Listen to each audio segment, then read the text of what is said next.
रामकृष्ण हरी मंडळी, आषाढी एकादशीच्या सर्वांना खूप खूप शुभेच्छा. चला तर मग आज बनवू उपवासाचे शेंगदाण्याचे लाडू.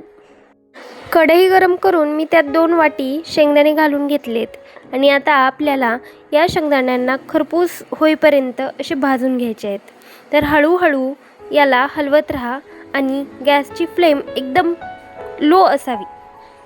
शेंगदाणे मी भाजून घेतलेले आहेत आणि एका सपाट बुडाच्या ग्लासाने यांना असं रगडून घेत आहे, जेणेकरून याचं सालही निघेल आणि शेंगदाण्याचे मोठे मोठे 2-2 तुकडे होतील.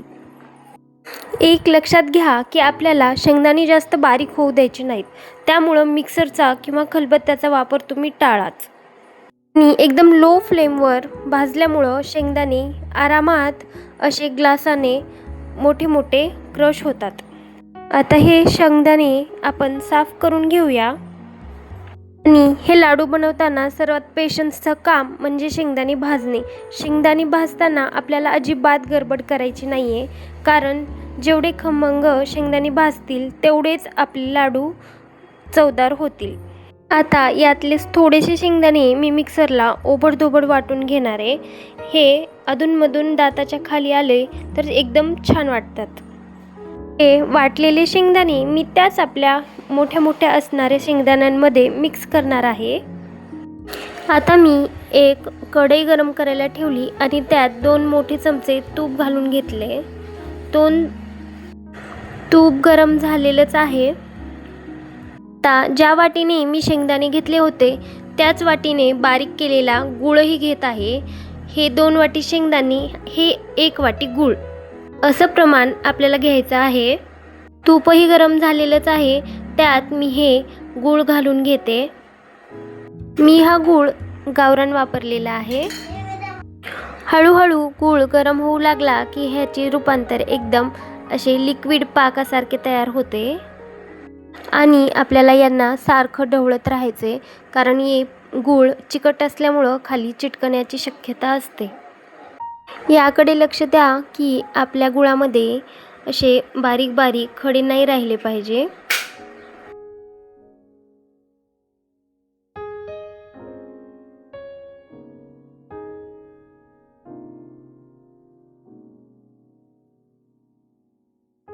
चार ते 5 मिनिटानंतर आपल्या पाकाला छोटे छोटे बुडबुडे यायला तयार झाल्यात, तुम्ही पाहूच शकताय.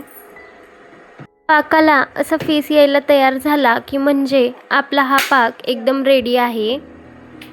या टाईमला आपल्याला यामध्ये आपण बनवलेले शेंगदाण्याचं कूट टाकून घ्यायचं आहे आणि ते एकदम लवकर आपल्याला मिक्स करायचं आहे.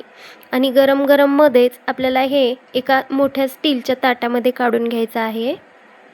ताटामध्ये काढून आपण याला थोडंसं थंड होण्यासाठी असं चम्मचनी पसरून घ्यायचं आहे. आणि आपल्याला लाडूसुद्धा गरम गरममध्येच बांधायचे आहेत, कारण एकदा थंड झालं की याचे लाडू बनत नाहीत. आता हे मिश्रण आपल्या हाताला सहन होईल इतपतच गरम ठेवायचे, जास्त गरम ठेवू नका.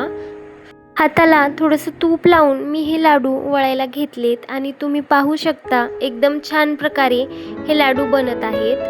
जास्त गरमही नाही घेतले मी, हाताला सहन होईल एवढंच गरम केलेलं आहे.